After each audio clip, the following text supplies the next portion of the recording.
All right, we can hear you now. Coach, you want to start with an opening statement? Yeah, again, I want to thank you all for coming today, to our medical personnel, operations staff who continue to work to give us a chance to go out and play and practice and give us the opportunity to compete each week. Like I said before, you know, we're building a football team, and it's a process. You know, it's a process-driven culture, and as I mentioned earlier this week, you know, we need to play complementary football, and we have to do it for 4 quarters. And it's crystal clear. It was crystal clear today. You know what we've been talking about and what we're striving for. In the first half, we played complementary football. We did offense, defense, and special teams. You know, guys playing hard. We had execution, and you know, we were able to have success. Okay? In the second half, we did not do that. Okay, we weren't able to really do anything on offense. You know, defensively, we gave up plays. And then on special teams, you know, we gave up a touchdown, which was a huge momentum play, and was a huge play in the game. And so, but you know, like I told our players, you know, when we went into this week and at the hotel before the game and in the locker room before the game, I told them, I said, listen, all we're asking you to do, all I want you to do is go out there and play as hard as you possibly can, be as physical as you possibly can, and trust your training and execute. And do it for 60 minutes, 4 quarters in the game. And play the next play and don't look at the scoreboard. That's what we're asking you to do, okay? And I felt like they played hard. But I told them, I said, but that's not a moral victory. It's not a moral victory, but it just goes to show you that, you know, what we're capable of doing. And going into the game, I felt like we had a team that could win this game.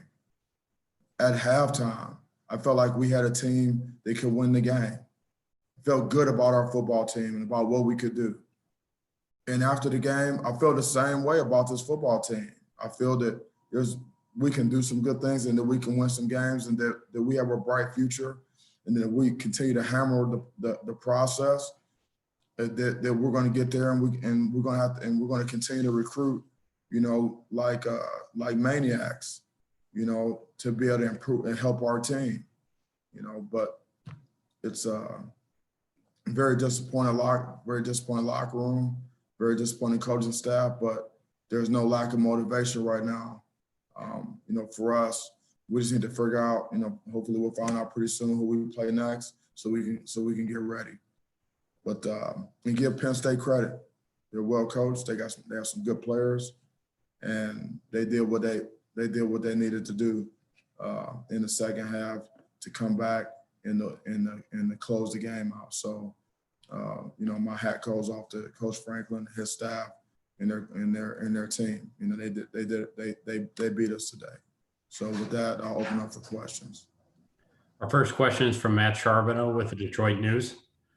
Mel, I'm wondering if emotionally a game like this is tougher to handle when for a half you play like you're the better team, you're kind of in control, and then you just can't sustain it in the second half. Is it tougher or more frustrating emotionally to have a game like that where you feel like it's all going right and then it just doesn't keep going? No, I mean it's frustrating anytime I wouldn't use the word frustration. It's disappointing. You can't really afford to get frustrated because frustrated doesn't really do anything for you. I mean, there's no production out of it. It's just more of, you know, there's a disappointment of you know, we didn't get it done and we know what we needed to do to get it done. You know, but you know, I've been doing this. This is my 24th year coaching. I've coached well over 300 games, and you know, there's no such thing as a safe lead, especially in college football. We all know you got to play for 60 minutes. You got to play for 4 quarters. You know, and And that was our mentality, you know, at halftime. It's, you know, it's 0-0. We got to go out here and start fast. We talk about the 10 minutes to win, the 5 minutes before the half, okay, and the 5 minutes after the half. A lot of games are won and lost in that 10-minute span. And we really focused on that. In that 5 minutes before the half, we felt like we did some good things. The 5 minutes after the half, we didn't. Man, you know, that was a huge factor in the game. You know, but like I said, it doesn't take the win out of the sales. I mean, if you're a competitor, okay, you know, you're just more motivated. You know, you're more motivated. I mean, if you do some good things, you want to do more good things. So how do we do more good things? Well, we got to go back to work. You know, so, you know, the motivation and the drive and the determination and the grit is there. And that's how, and those things is what's going to get our program turned in the direction it needs to go. We're trying to turn our program. One other quick thing offensively in the second, other than that first drive, you weren't really able to sustain drives. Could you notice anything from the sideline that was different in that second half? Was it execution, do you think? What changed in the second half to keep you from being able to sustain some of those drives? It was absolutely execution. You know, from our standpoint, we see obviously, you know, I think they were maybe a little more aggressive, but you know, there was plays to be made, and we still made plays in the second half. We just weren't able to make them on a consistent basis. You know, so, you know, give them credit. They played, you know, they played better. Penn State played better in the second half than we did. But you turn on the film, it's always execution. You know, very rarely do you just get overwhelmed by someone else's talent. You know, I don't think it was that. You know, but again, you know, I got to pull out the laptop on the plane, and we got to take a look at it and see exactly what it was, and we got to see what we could do to help them, help our guys, and put them in better position. And then, like I told them in the locker room just now, and they got to do what they got to do as players, you know, to internalize these things and figure out what they need to do, you know, how we make these corrections, how we move forward, you know, this week, you know, to get better. And I really believe these guys are gonna do that. I know this team a lot better than I knew them months ago when we started. Okay, and these guys they are coachable. They will listen and they will work. You know, they will work. They take coaching. Okay, and that's what we need, and we'll figure out a way to get it done. Our next question will go to Chris Solari with the Detroit Free Press. Mel, I know without having seen the tape yet, I wondered if you could assess Peyton's day, kind of the two-half performance there, and what his week was like, and what Rocky's status is at this point. Yeah, you know, I really need to see the tape before I can start to really just, you know, break down the quarterback's, you know, performance, because there's so many things that go into, you know, a play, especially in the passing game, in terms of the protection, what coverage, do we run the proper route, you know, did he read it out correctly, you know, all those types of things, you know, but I can tell you that he was poised, and that he seemed to be, he wasn't rattled, and he was into the game, and he was aware, you know, the entire game, start to finish. Even when we started slow, he was still, you know, he was there, you know, and that's good to see. You know, he had a good look in his eye, and, you know, he was into the game. You know, Rocky, you know, he'll be ready when he's ready.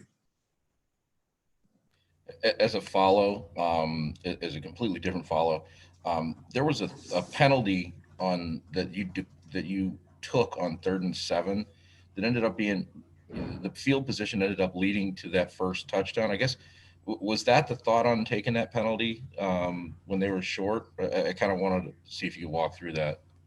I'm not sure. It I'm was the first, not exactly sure what you're talking.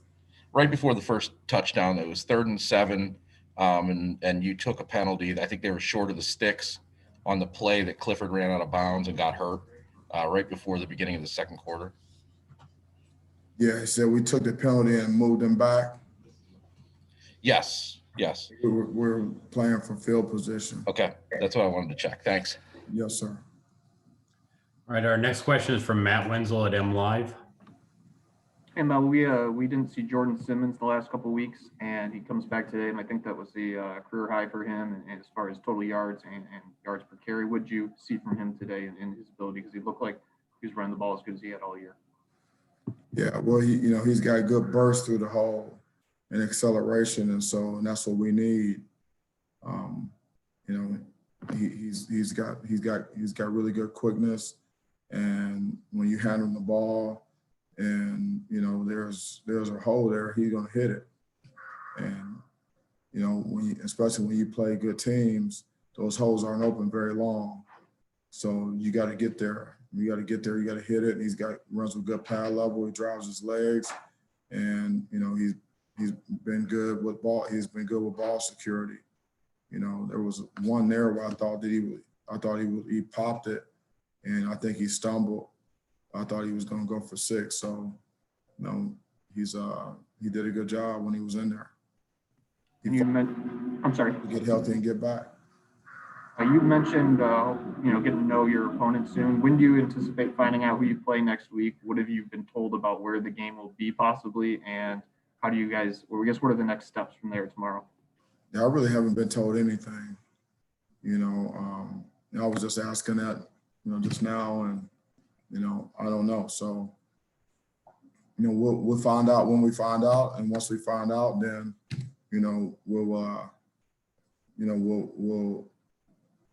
there's a process of, in terms of quality control and things like that, and in preparation. So, we'll be on the phone today, and I'll be asking a lot of questions. We'll be making some calls, and we might not be able to narrow it down. We might not know tonight, but we might be able to narrow it down to, a couple, 3 or 4 teams, and then we have staff that we can just start working to break down those games and be in position to do that. So we're going to work as much as we can, even if we have to try to break down multiple teams, whatever it takes. Because once we get the word on who we're going to play, then the clock starts ticking, and then we got to have a scouting report, and we got to have all the plays broken down to give our guys a chance. We got to find out what day we're going to play. We're going to have a short week, or we're going to have a normal week. So I haven't been told anything, but it doesn't matter. It's going to, at some point we'll get a date, we'll get a team, we'll get a date, and then we'll get ready to go. No. Our next question goes to Eli with the State News. Hey, Mel, I wanted to ask about your wide receivers and kind of some of your skill positions on the offense. In the first half, they're able to make some plays. Ricky White's out with a couple injuries, but I want to ask, how optimistic are you in the future with a bunch of young guys like that who are able to make some plays? And then how do you develop some consistency so they can go drive to drive, half to half, and continue to have those type of games throughout an entire performance? Yeah, we've been optimistic about our receiving crew all year, and we worked it to develop guys. I mean, like you see, Big Morgan, showed up today. And, Montori has been out there. We've developed, some more tight ends that can go out there, and they go out there and play. And so, and then, Ricky's been out. At some point, he'll be back. And so we feel like we got some weapons out there. And we've been talking about this. I believe I mentioned this earlier in the week. I'm not sure if I have, but I talked to the team about it again today. How do you get consistency in performance? There's 4 levels of competency. I'm not going to go through all that and bore you guys with it, but there's 4 levels, and we're right in between like 3 and 4.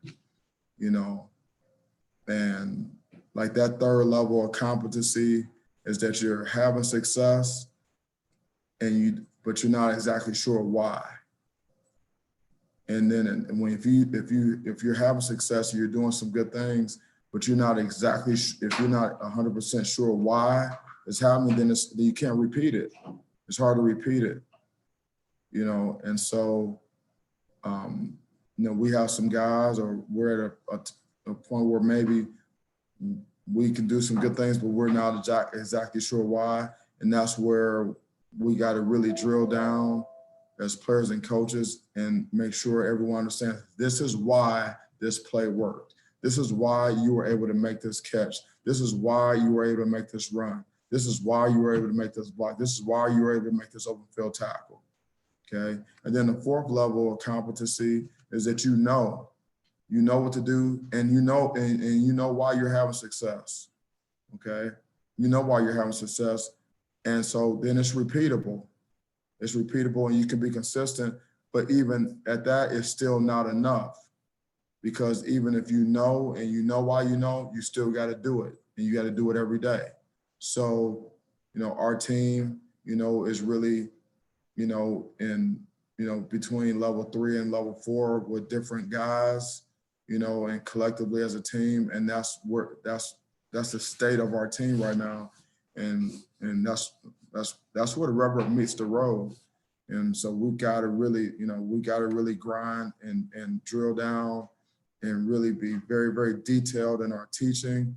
And our players have to be very detailed, you know, in their learning, and very receptive and really internalize, you know, what they're getting, so that we can have a clear understanding of how to be successful on a consistent basis, you know, within our skill set, within our talent level, you know. So, and then, like I said, we got to recruit like crazy, you know, because we need to be able to have more competitive practices. The more good players you have in practice, the more competitive the practices are, and the more the practices become more like games, you know.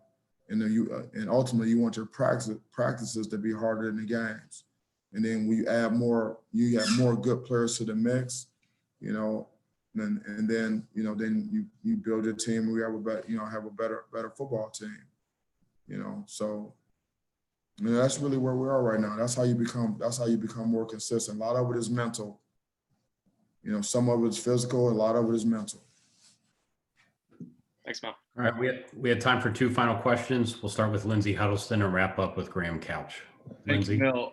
Tough outing today. Can you talk about Jalen Nailor? There was a play that there was a Penn State interception, but he ended up causing a fumble. It was a huge momentum shift.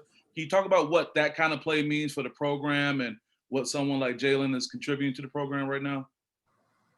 Yeah, it means a lot. You know, Jalen is growing as a player, and, you know, he's actually becoming a leader, not just a playmaker, but he's starting to lead.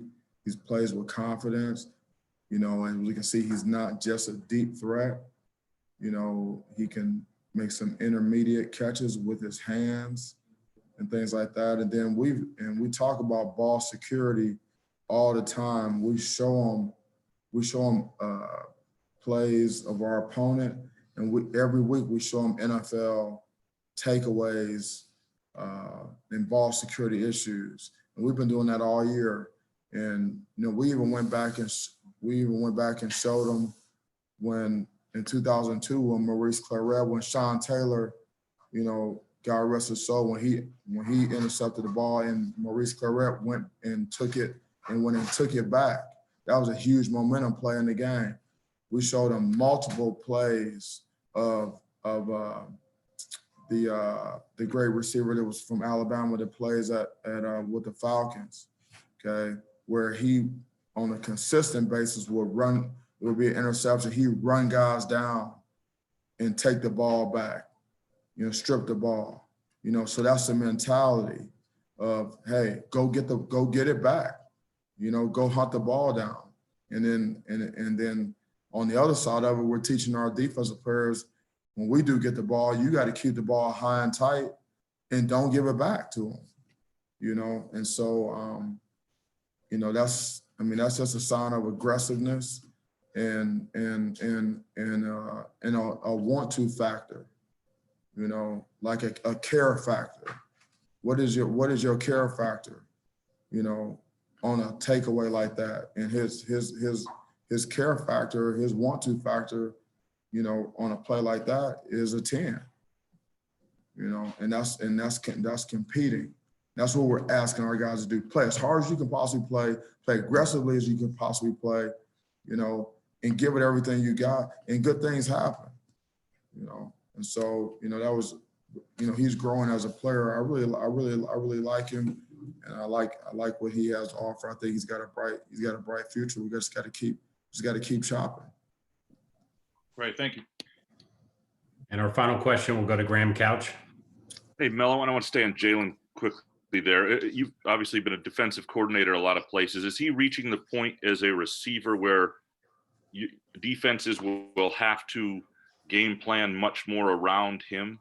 And what does that do for the rest of the offense if that starts to happen?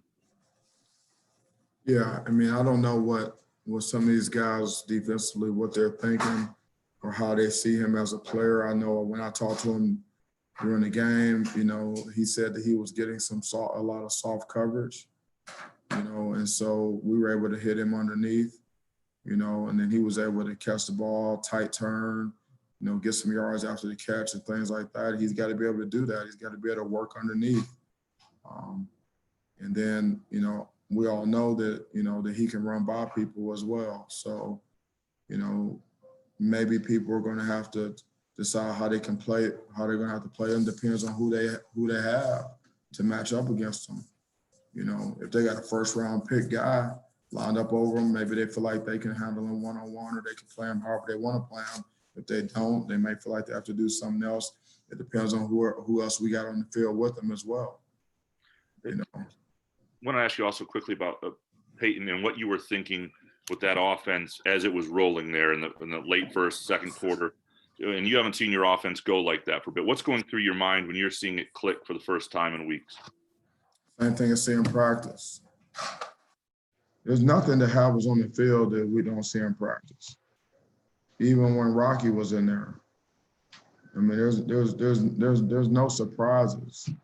Even with like Trayvon, you know, I told, you know, the past couple of weeks he's been coming on. I said, hey, I asked him last night, I said, we're gonna put Harold Carmichael in the game.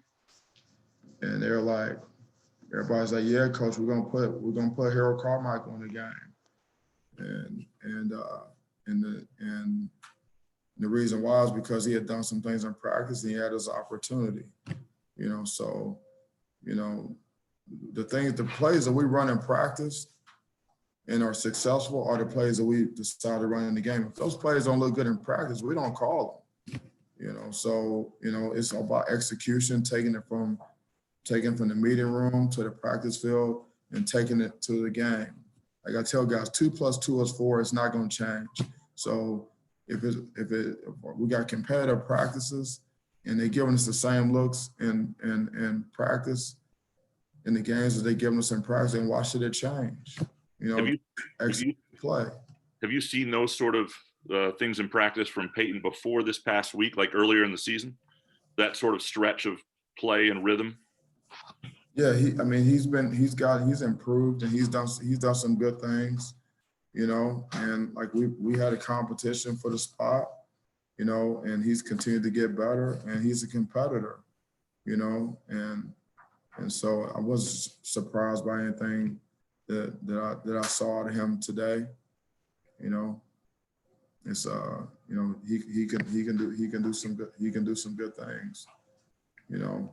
Each one of our quarterbacks, and I told those guys that early in the year, like during camp, you know, we had 4 guys on scholarship with Theo and Noah Kim. I say each one of you guys have some redeeming qualities, you know, and that's how you got here to Michigan State, and that's why you're on scholarship.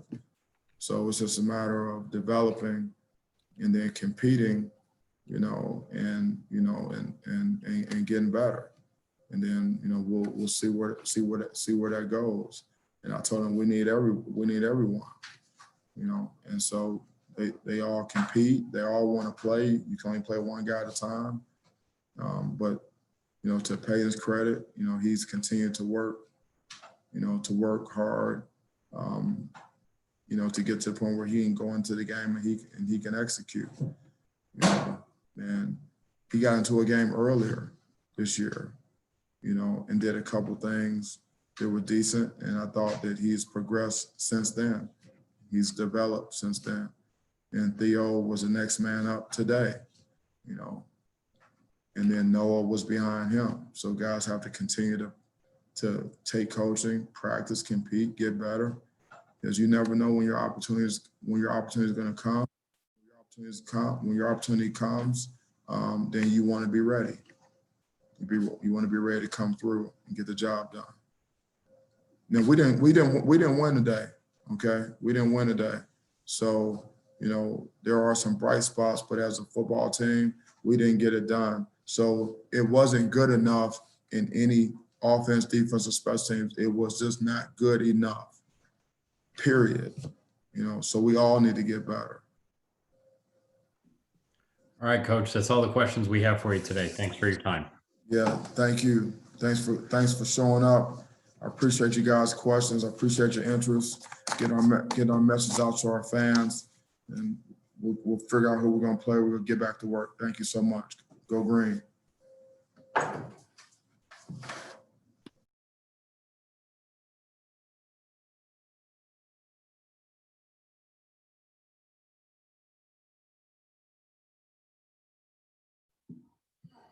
All right, we're going to have a couple of Spartan student athletes here in a second. I believe Peyton Thorne will be our first.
See, right there.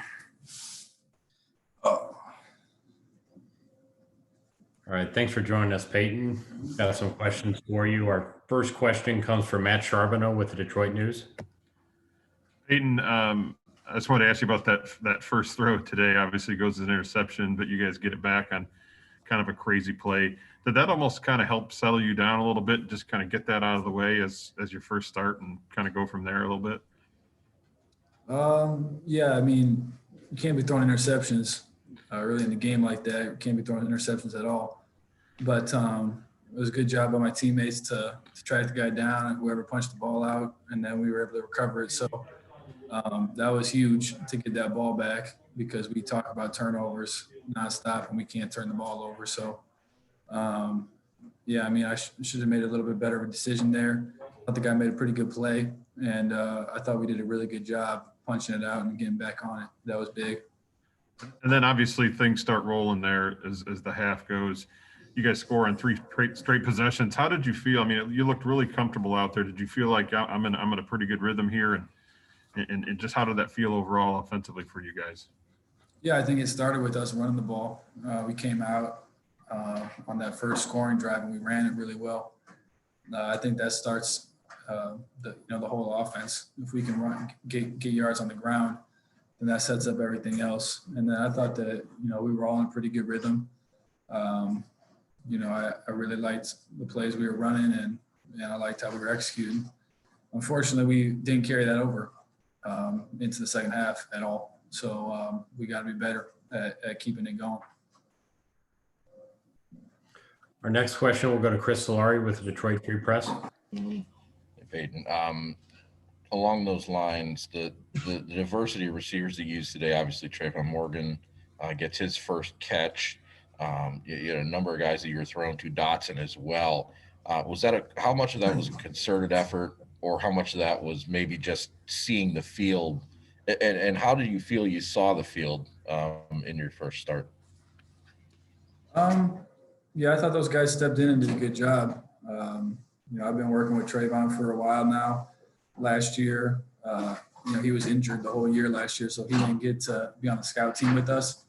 And we're really excited to have him back. And I thought he made a really good catch on the touchdown. And we've been, he's been really working in practice. And you got to do it in practice before you can do it on Saturdays and before the coaches trust to put you out there. So credit to him for working the way he has. And I thought Dotson did some nice things today too. It was nice to find him a couple times, but everyone's got to be ready and everyone's got to be locked in and ready to go. So I thought those guys were ready, and I was excited to get them in the mix for sure.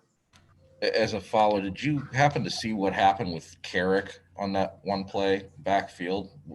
I did not. I saw them both go to the ground at the very end, but I don't know what started that. I don't know what caused that or anything. I didn't know who was on at first, and then they made the call, so I'm not sure on that one. Thanks, man. Our next question will go to Matt Wenzel with M Live. Hey, Peyton, I was wondering, when did you find out you were starting this week? In the middle of the week, somewhere around Tuesday or Wednesday, I believe. We saw Rocky on the sideline today. Was there any conversations between you two during the game, before the game, that Yeah, we had a couple of conversations during the game, and that was about it. Thanks. All right, our next question will go to Stephen Brooks. Hey, Peyton. Obviously, we've seen you a couple of times this year, but this is your first time playing with a 0-0 scoreboard, a fresh start and everything. You were sort of able to put your fingerprints on the game early. How different was that for you with I'm not saying no pressure, but again, just the 0-0 circumstances, the fresh slate ahead of you? Yeah, obviously it's a better scenario. And I think the best part of that is getting those reps during the week.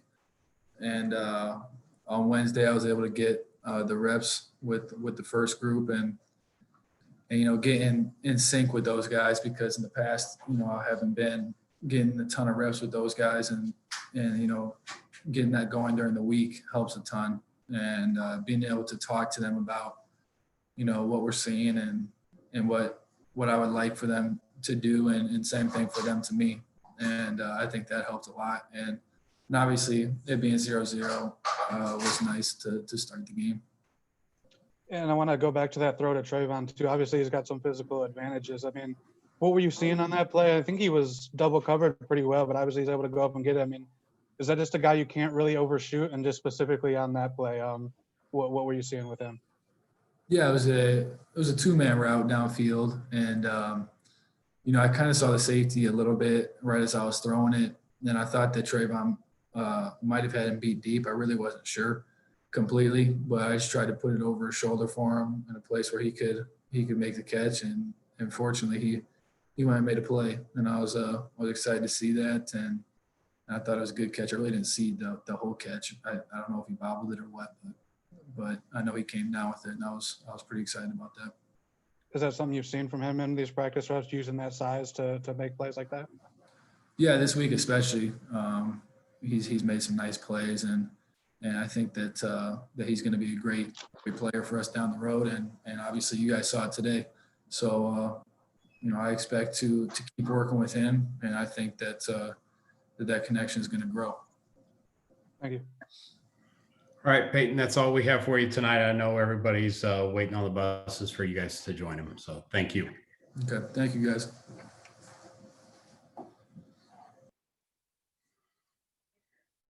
All right, and that's going to wrap us up today. Sorry, but Mel went 25 minutes and we're out of time. So appreciate it. We'll talk to you later.